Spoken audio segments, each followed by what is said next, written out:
வணக்கம் நேர்களே, மகிழும் இன்று நிகழ்ச்சியில் வன்னியர் கூட்டமைப்பு நிறுவன தலைவர் திரு CN ராமூர்த்தி வந்துள்ளார். அவர் அன்புடன் வரவேற்போம். வணக்கம். வணக்கம். ஏழ்ரை இது வந்தாலே ஏதாவது வில்லங்கத்துல கொண்டு வரா. இப்ப என்ன கொண்டு வந்திருக்கு? இப்போதான் நம்ம ஒரு நிகழ்ச்சி பண்ணோம். ஆமாம், மறுபடியும் பண்ண வேண்டிய சூழல் வந்து போச்சு. அவனை மாட்டாடா என் பம்பர கட்ட மண்டையா. ஐயா என்ன சொல்றது போங்க, தம் பிள்ளைய கஷ்டப்பட்டு எப்படி வளர்த்துருப்பாரு. ஒரே பையனாச்சு, எப்படி வளர்த்துருப்பாரு. அது பிள்ளையா அது. உன்னை கஷ்டப்பட்டு பெற்று வளர்த்து படிக்க வச்சு கடனை ஒன்றா வாங்கி கடை வச்சு கொடுத்த அப்பா உனக்கு தெரியல சொன்னா கேட்டு அமைதியாக இருக்கணும். இல்லை பிடிக்கலாம் தனியாக வந்து அப்பாட்ட சொல்லியிருக்கணும். அப்பா இந்த மாதிரிலாம் வேணாப்பா, இவர் வேணாம், வேற ஆள் போடலாம் தனியாக சொல்லியிருக்கணும். பெத்த அப்பனை பப்ளிக்காக அசிங்கப்படுத்துறாரு. நீ யார்? Who are you? உன்னை பெத்த அப்பன்டா. அப்பனா?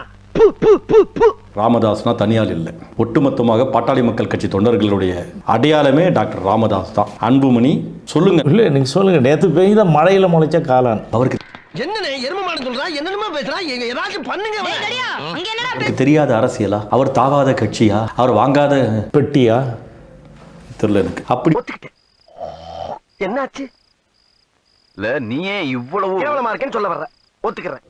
இப்படிப்பட்ட பிள்ளைய பெற்றதுக்கு ராமதாஸ் எவ்வளவு புண்ணியம் பண்ணியிருக்கணும்.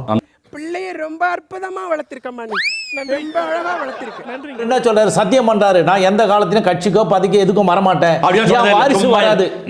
நீங்க அதெல்லாம் தப்பா இஷ்டத்துக்கு இதே பேசிக்கிறீங்க. உங்க பேச்சா நான் கேட்க மாட்டேன். தப்பிச்சு எப்படியாவது ஓடிவிடு. அவர் கவரிங் மேன் பரம்பரை மாதிரி. கவரிங் மேன்ல மயிறு போச்சா உயிர் போயிடும். அந்த மாதிரி தான் அவரும் வார்த்தை தவற மாட்டாரு. இன்னைக்கு வந்து சொல்லிட்டாரு, என்ன உயிரா போயிடுச்சு. இந்த பாருங்க, உன் பேர் என்னப்பா சொன்னேன்? கவரிமான் ராஜா. நீ இங்க இருக்க வேண்டிய ஆளே கிடையாது. இறங்கி சார் இருக்கணும், இருக்கவே கூடாது. ராமதாஸ் வந்து கட்சி ஆரம்பிக்கப்பட்ட சத்தியங்கள் நீங்க படிங்களா சார்? இதே வேலையா போச்சு நம்ம படப்பு. 1989 ஜூலை 16 பாமக உதயமாகும் போது டாக்டர் ராமதாஸ் அளித்த 5 சத்தியங்கள். இதுக்கு பேரு கேட்லாக்கா, எளிமருந்து சீட்டு மாதிரி இருக்குடா. இப்போ உனக்கு என்ன வேணும்? எனக்கு விளக்கம் சொல்லணும். சத்தியம் நம்பர் 1, எந்த காலத்திலும் கட்சியிலும் சங்கத்திலும் பதவி வகிக்க மாட்டேன். அப்ப கட்சியில் நிறுவனன்றது என்னது? எனக்கு எதுக்கு பாராட்டு விழா? நான் அப்படி என்ன செஞ்சிட்டேன்னு கேக்குறேன். நான் என் கடமையை தானே செஞ்சேன். இந்த மாதிரி எனக்கு இந்த பாராட்டு விழா எல்லாம் பிடிக்காதுன்னு அப்புறம் என்ன நீங்க வந்த? எந்த காலத்திலும் கட்சியிலும் சங்கத்திலும் பதவி வகிக்க மாட்டேன். அப்ப எந்த வாய் இது? என்னங்க, நல்ல வாயா நார வாயான்னு கேக்குறீங்களா? ஆமா, இருங்க, அது வேற வாயி, இது நார வாயி. எந்த காலத்திலும் கட்சியிலும் சங்கத்திலும் பதவி வகிக்க மாட்டேன்னு சொன்னாரு. பதவி வகித்தாரா? அந்த நிறுவனர்ன்றாரு, அவர் பேர்ல தான் அறிக்கை வருது. குடிக்கிறத பாரு, திருவிழாவில காணாம போன புள்ள மாதிரி. ஏய், உன்னை தெரியுண்டா எனக்கு. என்னென்ன வேலைக்கு எப்படி எப்படி முடிய டைப்பா மாத்துவேன்னு எனக்கு தெரியும். இதெல்லாம் நம்ம கிட்ட வேண்டாம் மகனே.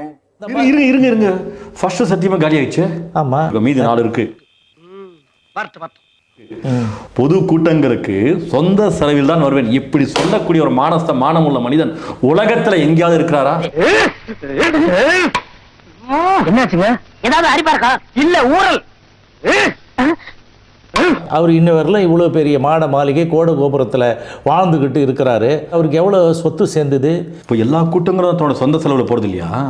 எல்லாம் மக்கள் கொடுத்தது. நம் ராஜதந்திரங்கள் அனைத்தும் வீணாகிவிட்டதே. இன்னும் பயிற்சி வேண்டுமோ? 3வது வரலாம். எந்த தேர்தலிலும் போட்டியிட மாட்டேன். என் செருப்பு கூட சட்டமன்றத்திற்கும் நாடாளுமன்றத்திற்குள் நுழையாது. ஆமா. இப்போ என்ன பண்ணுவீங்க? அன்புமணிக்கு இதெல்லாம் கேட்டது யாரு? இதுக்கெல்லாம் பதவி எல்லாம் கேட்டது யாரு? ராமதாஸ் தானே போறாரு. ஐயோ, என்னையா இது? அட வெக்கம் கட்டுவீங்களா? இதுக்கு எதுக்குடா வெள்ளையங்கிலி மாலையன்னு? மானம் கெட்ட அயோக்கிய பள்ளிலாம், பொழப்பத்தை புழுத்த வழியலாம். இதுக்கு ஒரு 4 பேர்த்த மூத்திரத்தை வாங்கி மடக்கு குடிக்க வேண்டியதானே? சரி, இப்ப மாட்டீங்க. என் வாரிசுகள் அமைச்சர் இந்த முறை மாட்டுவான். என் வாரிசுகள் கட்சியில் எந்த பொறுப்புக்கும், ஐயோ என்ன தலையெழுத்து, என் வாரிசுகள் கட்சியில் எந்த பொறுப்புக்கும் வரமாட்டார். அப்போ அன்புமணி யாருன்னு சொல்லணும்ல. வாரிசு வராதுன்னு சத்தியம் பண்ணி இருக்கிற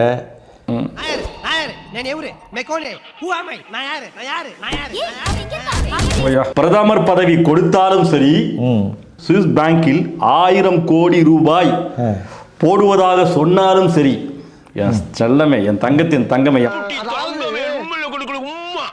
பிரதமர் பதவி கொடுத்தாலும் சரி, சுவிஸ் பேங்கில் 1000 கோடி ரூபாய் போடுவதாக சொன்னாலும் சரி, ராமதாஸ் விலைக்கு போக மாட்டா.